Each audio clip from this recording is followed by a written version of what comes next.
que os partidos acabaram se tornando espaços de disputa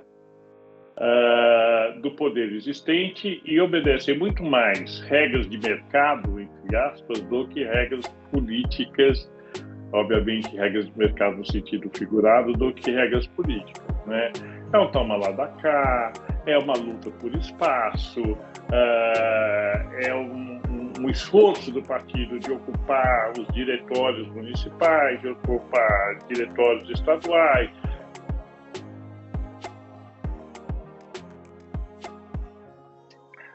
Oi, Ricardo. Oi, Marisa, tudo bem? Tudo bem, obrigada aí pela sua disponibilidade. Obrigada. Vazando aqui um pouco.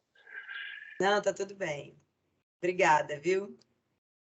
Imagina, de nada. Então vamos começar sobre a governança dos partidos? Vamos lá. O que é governança num partido político e por que isso é importante? Bom, vou fazer uma ligeira digressão, né, para te dar essa resposta. A origem dos partidos políticos é a ideia de que o conjunto da sociedade está dividida em diversas linhas de pensamento e essas linhas de pensamento precisam ter um veículo, né, uma agremiação, onde essa linha possa se organizar para se expressar politicamente na sociedade. Bom, essa é a ideia básica do partido político. Mas acontece que o que aconteceu na prática com os partidos políticos? A dimensão, vamos chamar de ideológica, o ideário do partido, foi dando espaço a um papel cartorial, né? Porque o que os partidos fazem na prática? Eles homologam candidaturas e administram recursos para turbinar essas mesmas candidaturas, né? Então, houve um desvio, né, de função dos partidos, e como nós temos eleições de 2 em 2 anos, a cada 2 anos, esse aspecto cartorial do partido se torna contínuo, né? Então, os partidos são cartórios, onde as pessoas precisam homologar suas candidaturas. Ao homologarem suas candidaturas, eles precisam se submeter a um processo de governança muito, a gente já vai falar sobre isso, muito típico, né, dos partidos, e o objetivo dos partidos é ter uma fatia do poder, né?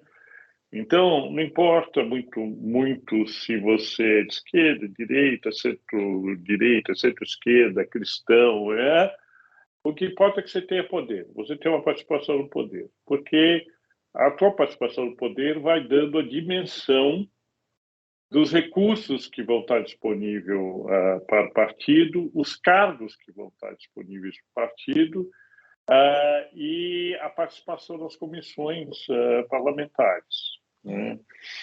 Então, que são as que distribuem também os recursos, né, disponíveis. Exatamente. As comissões que, enfim, analisam as leis, né, ditam a pauta do Congresso e assim por diante, né? Então, o que acontece, e aí tem um aspecto muito importante. Por que é importante a questão do poder, né, para o partido? Não é só importante porque você tem um quinhão maior do fundo partidário, das verbas eleitorais, etc., que sustentam o partido. Mas é importante também porque na vida política você tem a entre-safra. O sujeito é deputado hoje, amanhã ele perde a eleição e tem que fazer alguma coisa com ele, porque ele é importante. Então, se o partido está no poder, ele negocia cargos para essas pessoas. Então, você tem... É como se você tivesse assim, o time titular e o time reserva, né? Enquanto o titular joga, o time reserva é encaixado nos cargos políticos. Então, os partidos acabaram se tornando cartórios e, ao mesmo tempo, espaços de garantia, né, de que se você está na vida pública, você não vai ficar desamparado, né? Porque você tem a possibilidade de ser encaixado aqui, ali, acolá, e amanhã você, então, tem um débito para com o partido e é obrigado a servir o partido, apoiando as eleições. Bom, aí tem um mundo de possibilidades. Então, o que é importante olhar aqui? Que os partidos acabaram se tornando espaços de disputa do poder existente e obedecem muito mais regras de mercado, entre aspas, do que regras políticas, obviamente regras de mercado no sentido figurado, do que regras políticas, né? É um toma lá da cá, é uma luta por espaço, é um esforço do partido de ocupar os diretórios municipais, de ocupar diretórios estaduais, enfim. Então, esse é o primeiro aspecto que distorce demais o partido, né? E também os candidatos têm culpa nisso, porque eles não gostam de arriscar a possibilidade de perder a eleição em partido que tem menor relevância. Então, você vê pessoas saindo de partidos menores para partidos maiores, porque tem uma garantia maior de elegibilidade. Uhum. Por isso, é muito difícil os partidos pequenos prosperarem. Agora, com a cláusula de barreira, etc., isso só piorou. Mas existe, primeiro, essa questão. Segunda questão, né? Se o objetivo do partido é a negociação... Você está gravando, né? Está gravando. Ia gravar, ia pedir para gravar.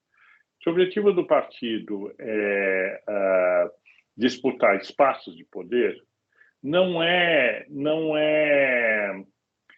razoável que o processo interno do partido seja muito democrático, porque os partidos têm dono e têm razão para terem dono, né?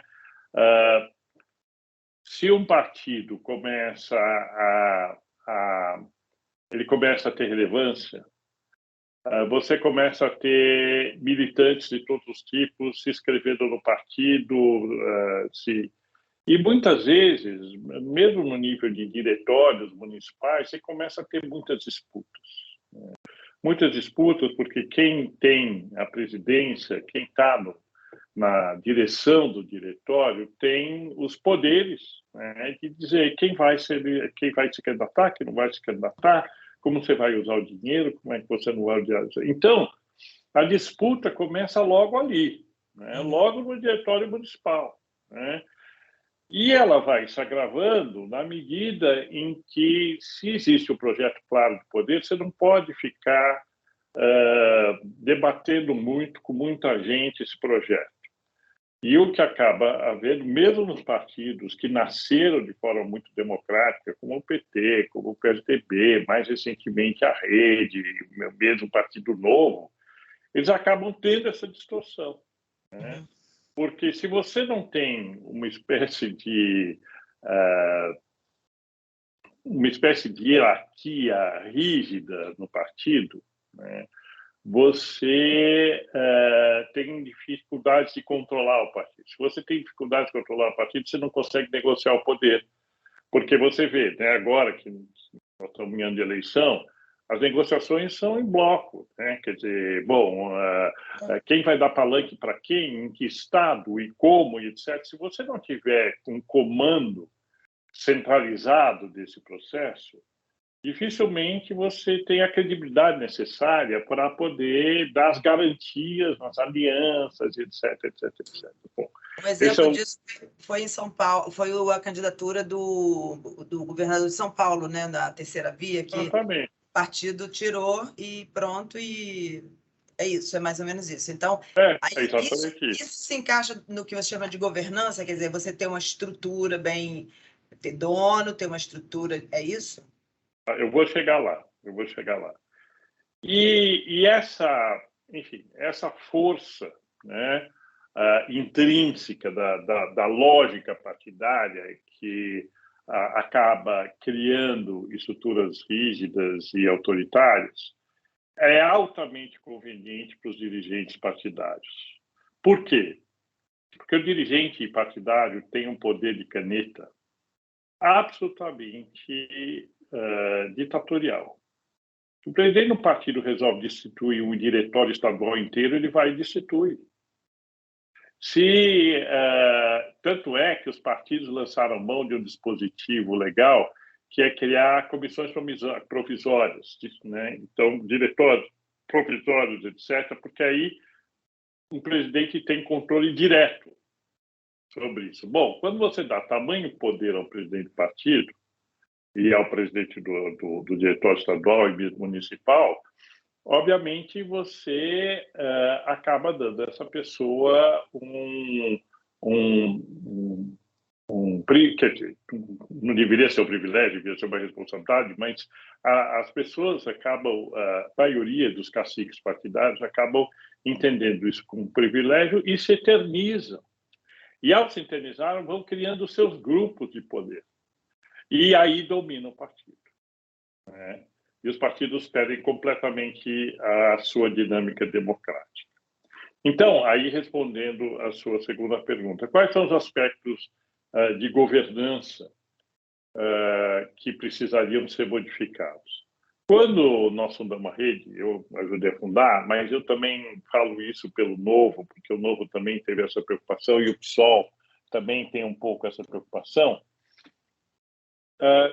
Criamos dispositivos para que as pessoas não pudessem se eternizar na posição. Então, por exemplo, na rede, né, que eu conheço bem, você tem duas coordenações, sempre um homem e uma mulher. Você não tem um presidente. Você tem um coordenador nacional, coordenador estadual, sempre um homem e uma mulher. Isso diminuiu muito, pelo menos dentro da rede, esse fisiologismo. Segundo ponto, não pode ser eleito por mais de 2 vezes para ser nos cargos de direção do partido. Então, obrigatoriamente, você tem que ter uma alternância. O que eu não posso, não sei dizer o quanto foi ou não foi respeitado isso dentro da rede, mas quando houve a necessidade de alternância no Novo, o Amoedo não quis sair, e você viu o que aconteceu. Ele acabou sendo deposto.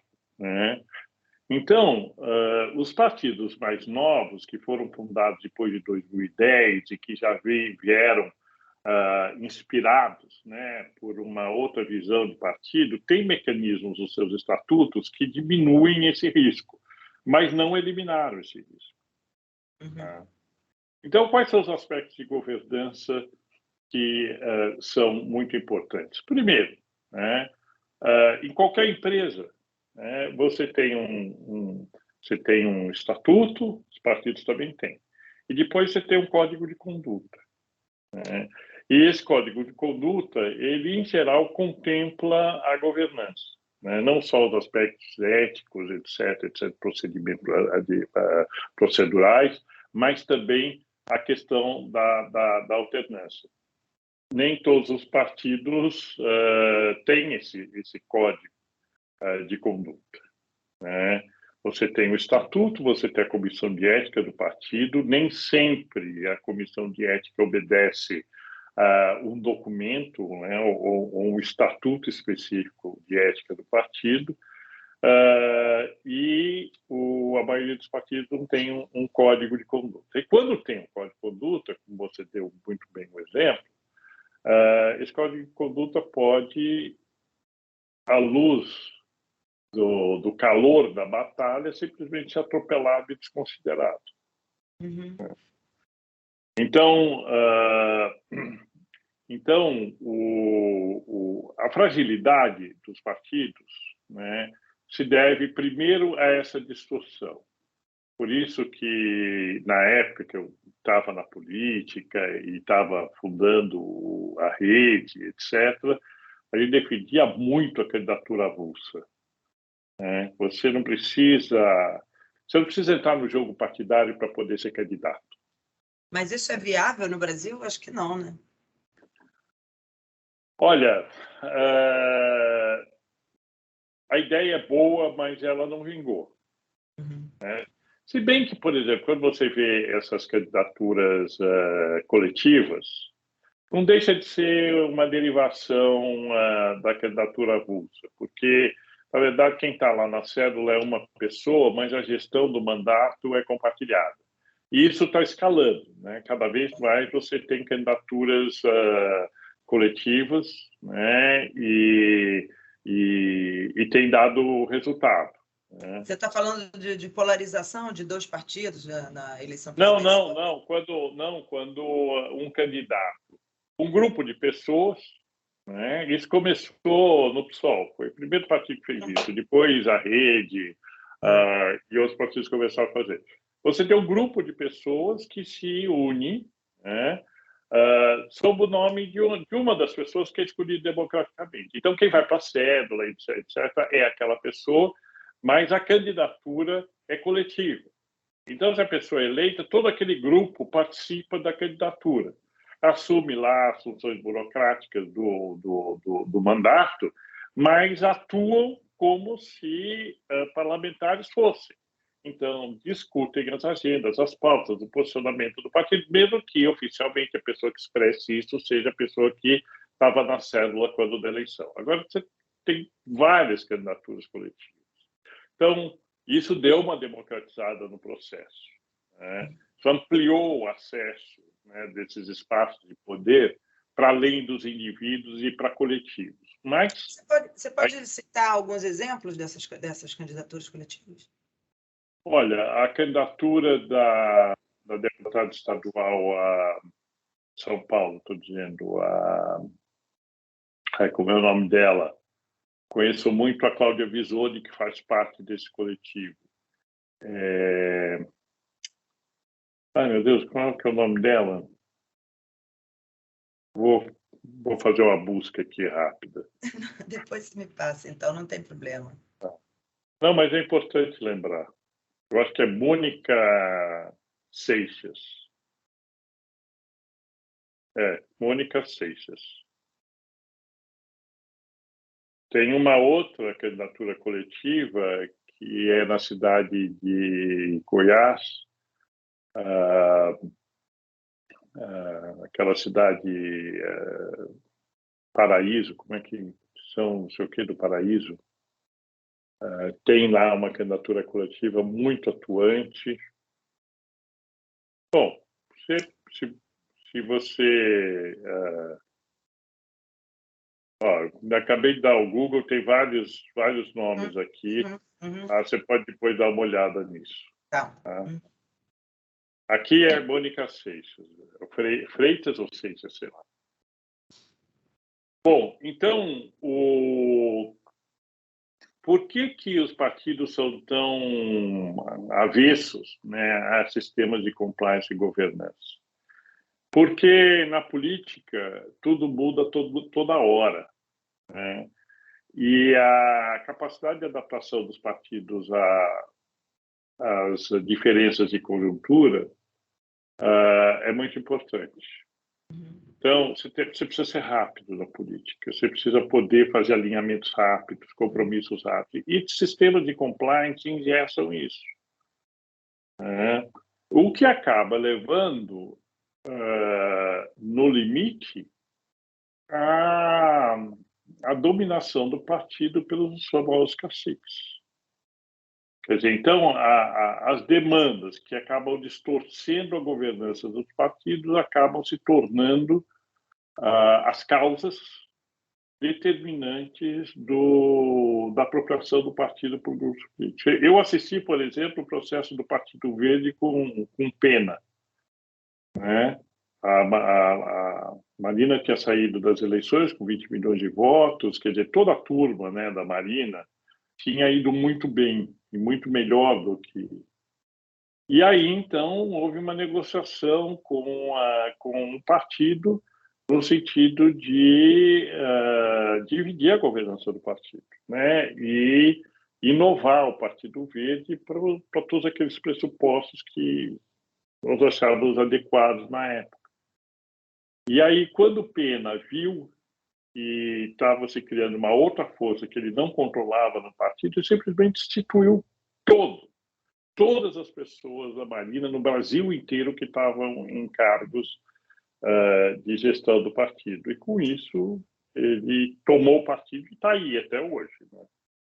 E essa coisa dos caciques, é só no Brasil? Acho que não, né? Mas aqui é muito importante, né? Tem o Sarney há séculos, enfim, é por aí?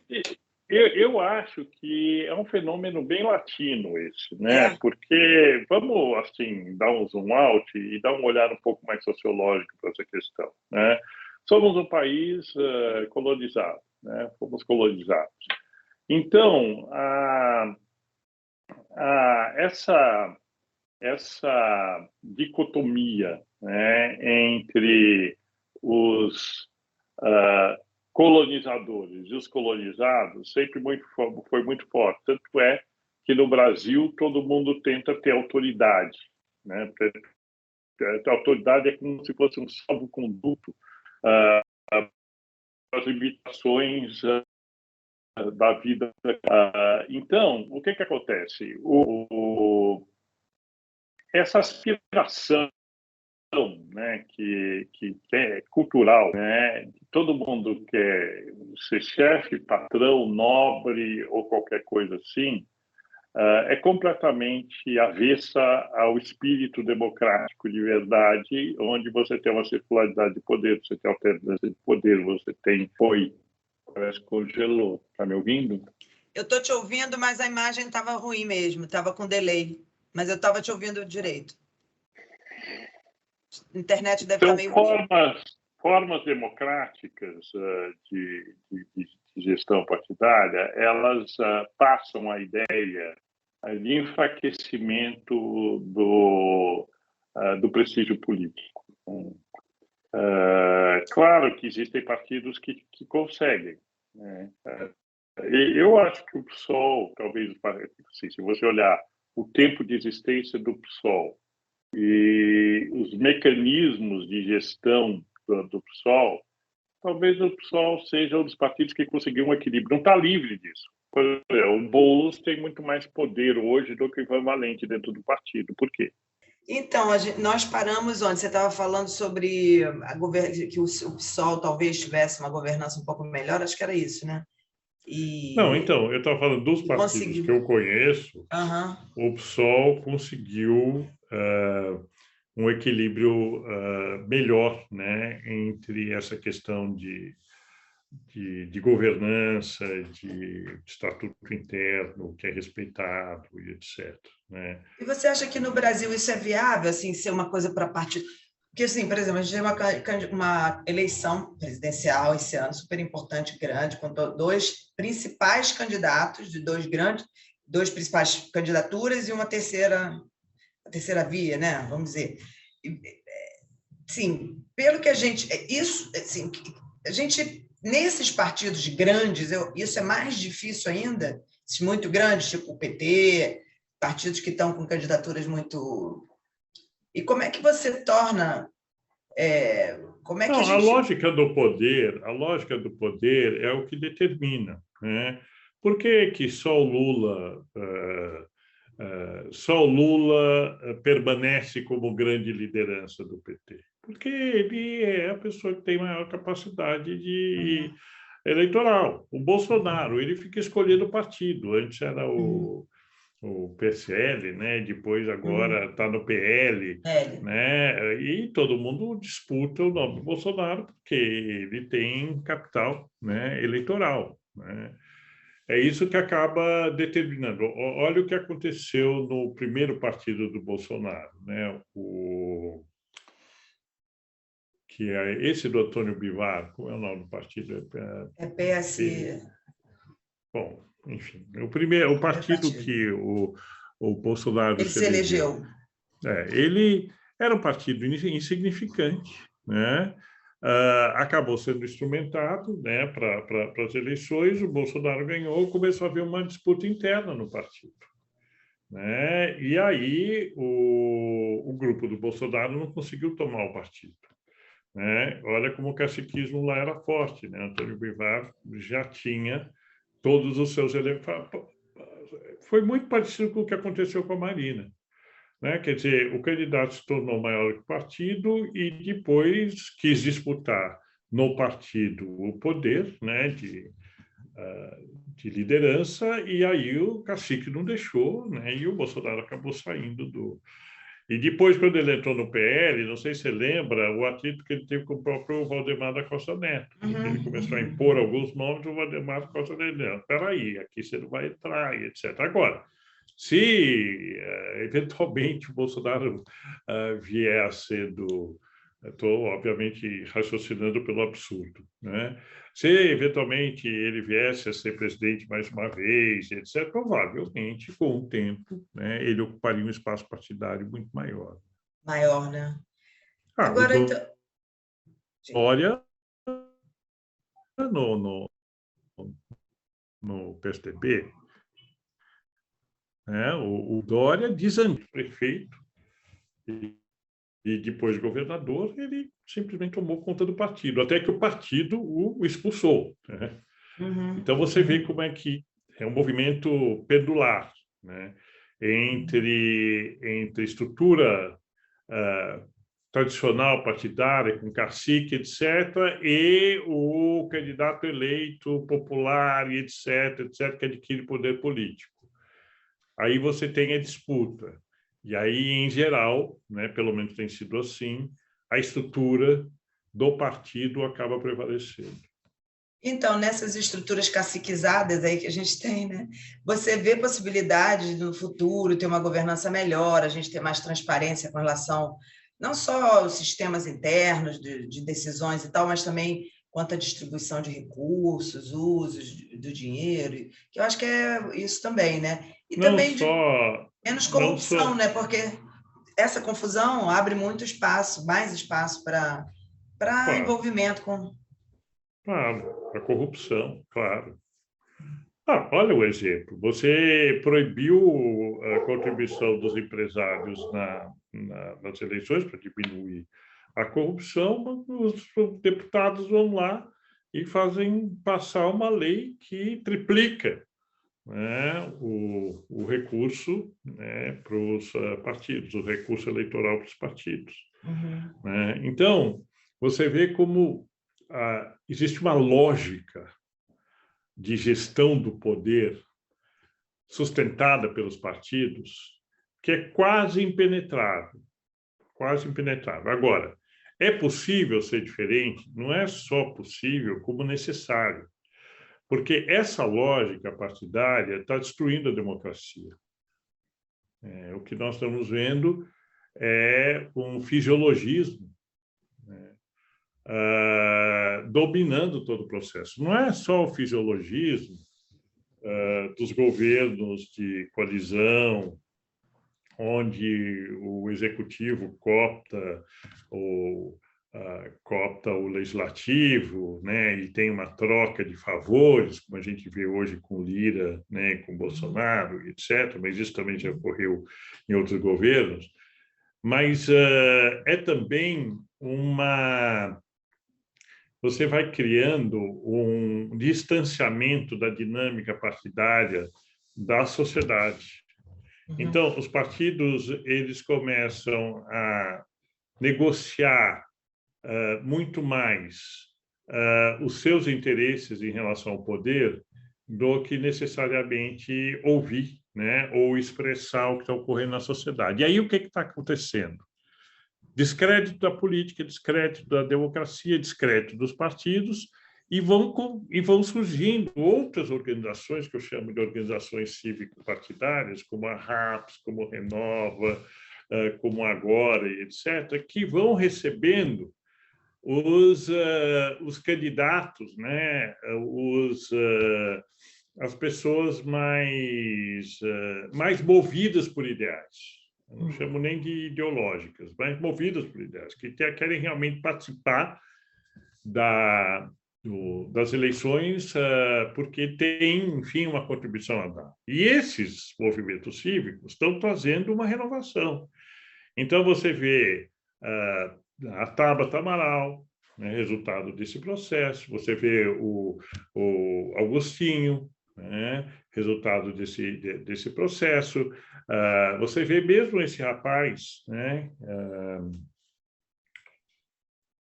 Que agora é candidato pelo Novo para o estado de São Paulo, eu esqueci o nome dele, é resultado desse processo, né? Então, você começa a ver uma renovação por fora dos partidos.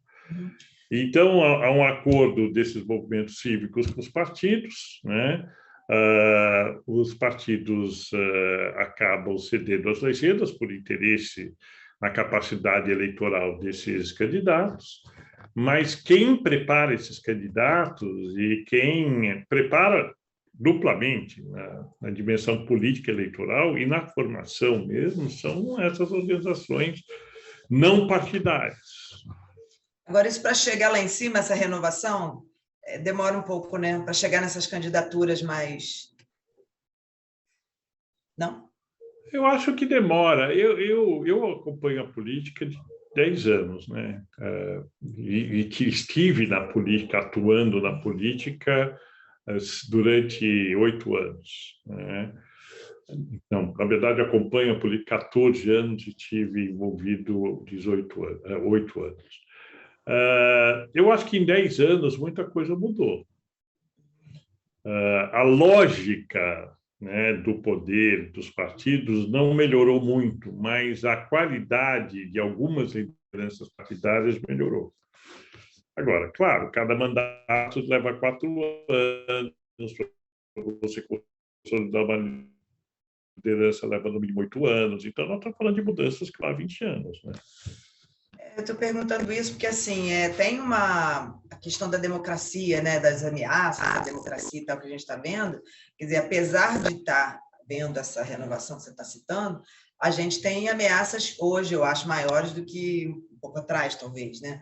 Então, há quanto tempo vai levar para que essa renovação, ela, de repente, afaste um pouco esse tipo de ameaça tão premente que a gente vê no momento, e etc., dessas candidaturas muito radicais, etc.? Olha, a aventura autoritária, ela está presente na direita hoje, né? Muito presente na direita, mas ela não deixou de estar presente na esquerda, principalmente no primeiro mandato do Lula. Eu conheci bem, eu era do Conselho da Presidência da República, então conheço bem os mecanismos daquele período. E havia uma parte do governo Lula que acreditava seriamente numa virada tipo chave, uma chavinização do país, né? Então, as ameaças à democracia vêm dos dois polos.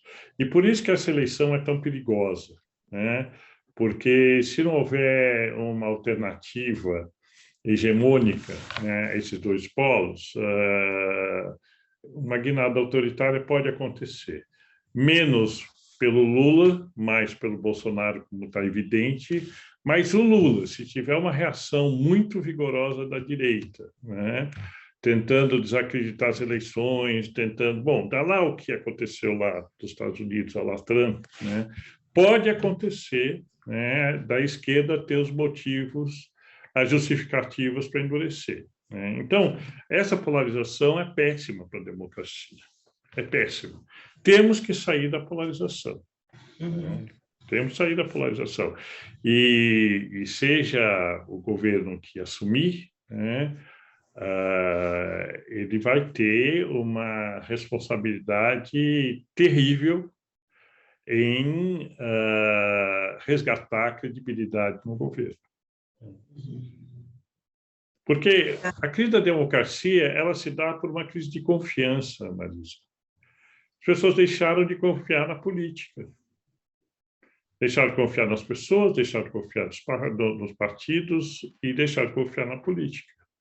Então, essa coisa do populismo está diretamente ligado ao descrédito das pessoas nas instituições.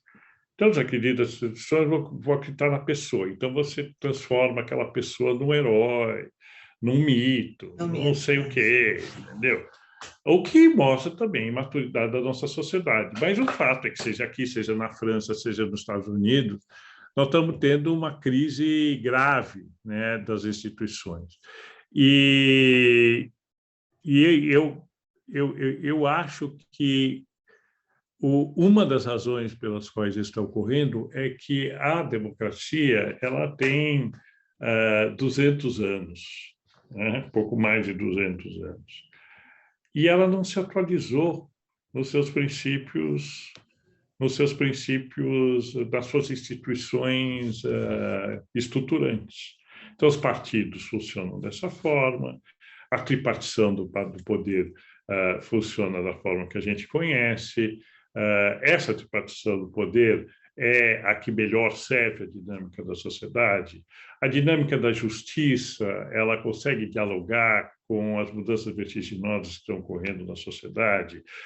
Os mecanismos de nomeação, né, e de indicação de um poder em relação ao outro são os mais eficazes. É correto alguém ser eleito deputado, senador e depois ser ministro, né? Ou ser eleito vereador e depois ser secretário municipal? É correto isso? Você elegeu uma pessoa para uma função e depois ela ela ocupa a função que, em tese, deveria estar sendo controlada por esse outro poder que você elegeu. Então, a democracia está vivendo muitas disfunções, né? E eu acho que começar uma reforma partidária seria de bom alvitre. Se nós conseguíssemos reformar a legislação partidária, colocando princípios de governança contemporâneos, né? Princípios de governança que hoje são usados nas empresas ou nas instituições multilaterais, etc., ajudaria muito, porque resgataria a confiança. Isso existe em outros lugares do mundo? Eu acho que é isso aí, perfeito. Mas isso existe na estrutura partidária em outros lugares ou não? Ainda é uma coisa que está caminhando? Olha, até onde eu sei, houve essa tentativa na Espanha, houve essa tentativa na Itália, com algum sucesso, né? Mas eu não tenho conhecimento de muitos outros lugares onde isso tenha ocorrido. E você acha que é viável? Assim, claro, agora não vai acontecer, porque a gente está no eleitoral, mas entrando um novo governo que não seja radical demais, isso é possível? Porque não sei até que ponto que o governo que está no poder também pode atrapalhar esse tipo de renovação ou de uma legislação que faça uma mudança assim, nesse sentido, né? Olha, se nós quisermos uma democracia próspera, um espírito republicano na política, não tem jeito. Nós temos que reformar os partidos, temos que colocar limites, né, para governos de coalizão. Por exemplo, como é que o próprio Congresso autoriza a elevação do fundo partidário, né, e das verbas eleitorais para esses níveis? Quer dizer, isso contraria o próprio conceito de tripartição do poder. Quer dizer, como é que o poder pode se auto-atribuir privilégios? Não pode. Então, e por que isso ocorre? Pela lógica que eu te falei lá atrás, né? O importante é, uma vez que eu cheguei lá, eu ter uma parcela do poder. E aí, se tiver que vender a alma para o diabo para ter essa parcela de poder, eu vou vender, né? Então, é essa lógica. Como é que você reduz esse risco? Você reduz esse risco criando maior democracia interna nos partidos, maior rotatividade nos cargos de direção, menores liberalidades nas relações entre os poderes, limites para as coalizões, não coligações, coalizões entre executivo e legislativo e assim por diante. Isso está bem estudado. Tem um livro do Roberto Romano, vou pesquisar aqui para você, já te digo, que já discutiu tudo isso, já fez essa análise toda com muita propriedade, muito sucesso, mas nós precisamos de lideranças que levem isso em frente. Voltando aqui para o nosso assunto IBGC, Eu tenho proposto, o Aron também tem proposto, que o IBGC assuma um pouco essa bandeira da reforma da legislação partidária. Interessante. Porque é uma parte, né, é a parte que nos toca, como IBGC, né, que é uma organização especializada em governança, que conhece profundamente o tema, né, dá uma contribuição para a reforma do sistema político como um todo. E é uma área que a gente tem competência, pode dialogar, e tenho certeza que alguns partidos até gostariam muito que nós fizéssemos isso. E como é que vocês pretendem encaminhar isso para virar uma coisa assim, dar um startup? Seria esperar as eleições passarem e encaminhar isso através de algumas lideranças? Como é que vocês pretendem fazer isso? Nós não pretendemos ainda, né? Nós estamos em conversas internas. A gente tem uma comissão, a Valéria, o Aron, eu, né? Que estamos conversando como é que isso pode ser feito. Mas as conversas são muito incipientes ainda. Uhum. Mas tem que buscar algum caminho, né? Então... Não, essa é a nossa intenção, né? Essa é a nossa intenção. Bom, eu vou depois pesquisar e te mando o livro dele, que é ótimo, né, sobre as propostas, né, para uma reforma política, uma reforma de Estado. Legal, muito legal. Então, vou ficar aguardando você me mandar isso. Agora, como é que a gente linka essa questão dos partidos, de mais uma governança melhor, com a questão da sustentabilidade, que é uma área sua também, né, de atuação desde sempre, né, desde lá do Ethos, etc. Eu presido o Instituto Democracia e Sustentabilidade. Uhum. E nós fundamos o Instituto em 2009, né, já com essa preocupação de que nós precisávamos de um ambiente político adequado para o desenvolvimento sustentável. E por que há uma relação direta entre sustentabilidade e democracia? Porque a sustentabilidade é, por definição, interdisciplinar, intersetorial e complexa. Não é um tema linear, né, cartesiano. É um tema complexo e exige diversidade. Você não consegue uma agenda de sustentabilidade sem o máximo de diversidade. E para que você possa ter essa diversidade, você tem que garantir espaços democráticos.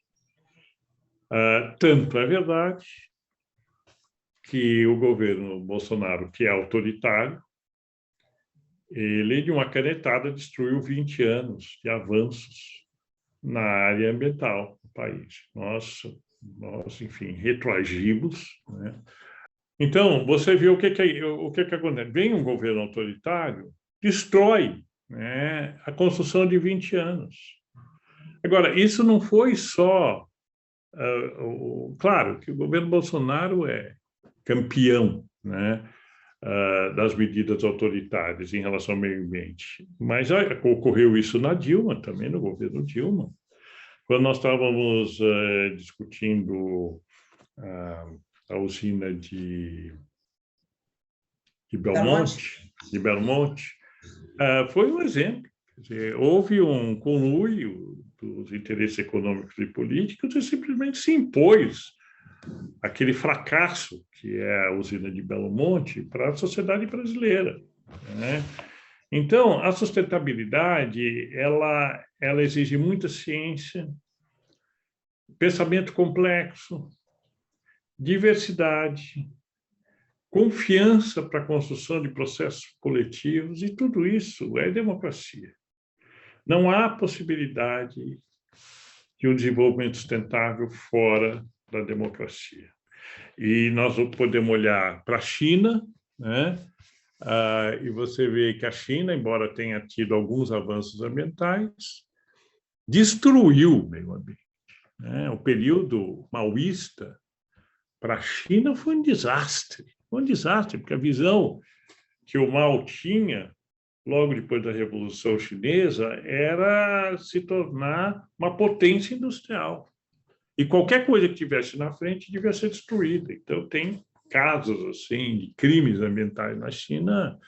Evidentemente, depois da modernização da China, a questão ambiental começou a se tornar mais importante. Mas você vê que a China foi um dos principais países que impediu, em Copenhague, que houvesse um acordo em torno das emissões. Então, estou falando da China, mas também posso estar falando da Rússia, porque o governo Putin simplesmente se rala, né, para as questões ambientais. Está aí o exemplo da guerra, enfim, é apenas um dos aspectos dessa loucura. Né? Então, os governos autoritários não interessam ao desenvolvimento sustentável. E tendo mais governos autoritários, a agenda sustentável vai andando para trás, né? Bom. Até que todos comecem a sofrer duramente as consequências disso. Nós já estamos sofrendo. Né? Você acha, porque agora, só para a gente já está, né, falamos sobre várias coisas, mas essa questão do ESG, que é uma nova visão, um novo pacote, né, para essa questão da sustentabilidade, você acha que tem como voltar? Porque parece uma coisa que está tão assumida, que no mundo é uma discussão tão presente, as empresas também parecem estar tão se engajando cada vez mais, né? Não tanto, mas estão indo. Você acha que tem como voltar atrás? Sempre tem, né? Marisa, esses movimentos são espirais, são movimentos de espiral. Ora crescem, ora entra no radar, ora sai do radar, mas o importante é que, no tempo, o movimento é ascendente. Então, hoje nós falamos de ESG, mas eu sou da época do Instituto Ethos, o Damo Ethos, do Pensamento Nacional das Bases Empresariais, onde falamos de responsabilidade empresarial, depois responsabilidade empresarial socioambiental, agora governança e responsabilidade social. Então, é uma evolução, né? E eu acho que essa evolução não tem volta por uma única razão: o capitalismo tradicional não deu certo. O capitalismo de shareholders, onde o único objetivo das empresas era gerar lucro para os seus acionistas, etc., definitivamente não deu certo. Destruiu o planeta e promoveu um nível de desigualdade sem precedentes. Esse é o resultado desse capitalismo idiota e de terem sacrificado a social-democracia, o Reagan e a Thatcher, lá na década de 70, 80. Né? O custo disso é a crise mundial, né? A crise de pobreza, a pandemia deixou isso escancarado, a crise climática. Então, as lideranças do mundo entenderam. Esse caminho realmente não dá certo. Agora precisamos inventar um outro caminho, que é o tal capitalismo dos shareholders, onde todas as partes interessadas, a cadeia produtiva, precisa gerar valor, né, no processo. Não é fácil. Eu sou o coordenador no IBGC, você deve saber disso, do programa de ESG para alta liderança, né, eu e a Bia Pacheco. E a gente conversa com os presidentes das empresas, os conselhos das organizações, e não é fácil, é difícil, porque as lideranças empresariais e políticas não foram treinadas para pensar de forma complexa. Não foram treinadas para pensar de forma sistêmica. Então, um dos grandes méritos do ESG é que está obrigando as empresas a olharem de forma sistêmica, a compreenderem o que é externalidade, a compreenderem a relatividade dos seus ganhos perto dos custos e externalidades que elas impõem à sociedade, e que a sociedade vai tolerar isso cada vez menos. Né? Então, eu acho que a ESG veio para ficar, não como moda, né, mas como uma cultura empresarial emergente. Que ótimo. Tomara mesmo. E eu queria, por último, assim, te perguntar sobre essa questão do... que, assim, o que é ambiente, porque agora está semana que vem, essa semana vai ter um monte de coisas sobre Dia do Ambiente, marcando esse momento aí mundial e tal, vão falar várias coisas. Eu queria saber, assim, na sua opinião, o que hoje, assim, seria mais relevante, juntando tudo, assim, se a gente fosse falar assim, o que é importante hoje falar de ambiente, de meio ambiente, etc. Vocês sabem um pouquinho da governança, mais importante hoje, mas é porque é a sua formação também. É a sua base, né? Não, a questão mais importante hoje é a regeneração de serviços ambientais.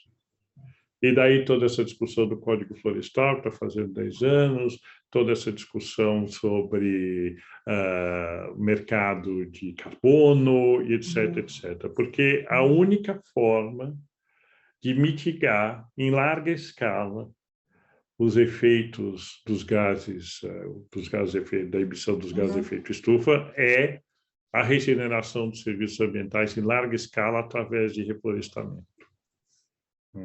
E não é reflorestamento industrial, tipo pinos, eucalipto, reflorestamento de nativas, recompondo, regenerando os ecossistemas que garantem o básico, água, qualidade do solo, biodiversidade. Esses são os serviços ecossistêmicos. Se você olha para as ODS, está tudo lá, né? Se você olha para 169 metas das ODS, as ODS que falam de meio ambiente, falam de água, e falam de floresta, o que os ODS estão falando é recomposição dos serviços ecossistêmicos. Então, aqui no Brasil, desmatamento zero, desmatamento nunca mais. Preservação das terras indígenas, não só pelos direitos históricos e tal. Cortou só um pouquinho. Cortou só um pouquinho. Você falou assim, aqui no Brasil, desmatamento zero. Aí cortou o que você estava falando. Então, no Brasil, então, no desmatamento zero. Desmatamento ilegal, nem pensar. Garimpagem em terra indígena, jamais. Não só pelos direitos históricos que os indígenas têm, mas porque eles cuidam da floresta. Eles são a única parcela da população que genuinamente cuida da floresta. E tem várias evidências científicas que mostram que onde você tem reserva indígena, você tem serviços ecossistêmicos intactos. Então, a questão indígena no Brasil se tornou uma questão estratégica de país. Total na forma com que a gente pensa a água. Todos os serviços de água e saneamento precisam ser regeneradores de mananciais. As tarifas, a gente tem um trabalho sobre isso, as tarifas de água precisam ter um componente de regeneração ambiental em larga escala.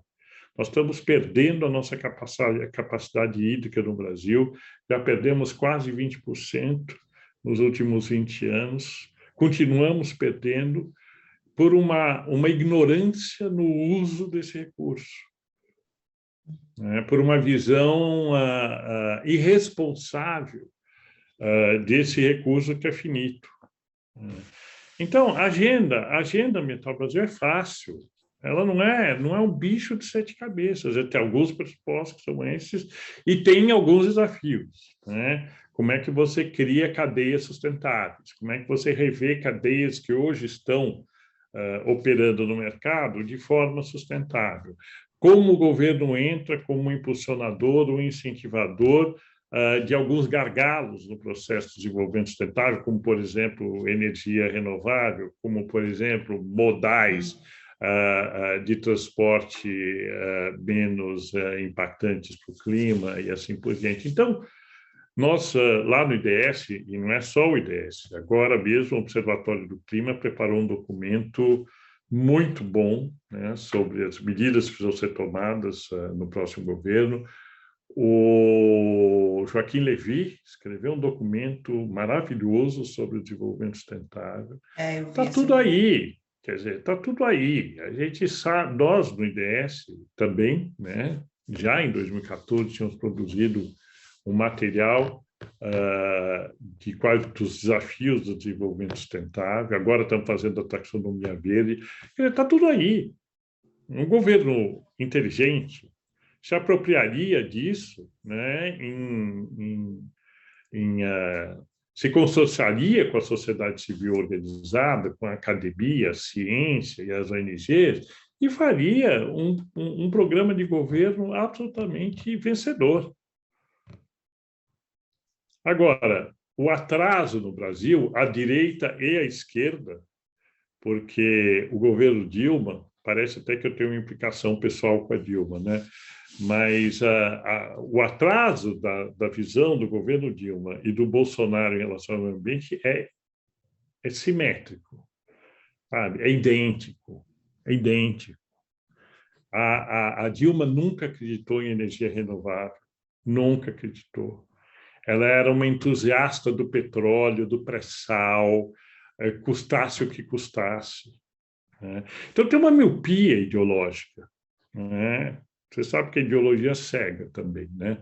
Então tem uma miopia ideológica em relação ao conceito de sustentabilidade. A direita vê sustentabilidade como coisa de esquerda, e a esquerda vê sustentabilidade como mimimi, né? Como conversa de ambientalista que não resolve o problema do Brasil, e etc, etc, etc. E ambos os polos ideológicos precisavam revisitar à luz da melhor ciência e da melhor contribuição que a sociedade civil está dando para repensar o desenvolvimento do país. O país tem um potencial de ser uma força regeneradora de serviços ambientais que não existe precedente no planeta.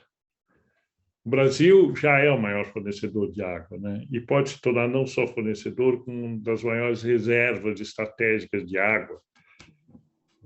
O Brasil tem o sol e ventos abundantes, nós podemos ser uma potência energética em energia renovável. A indústria já está acordando para isso, os carros elétricos já estão se tornando uma opção. Enfim, imagina um governo que apostasse nisso de verdade. Você é jornalista e você deve conhecer esse livro. Tem um livro chamado Uma Mulher Vestida de Preto, alguma coisa assim o nome do livro. O livro é a biografia da Maria Tereza Goulart.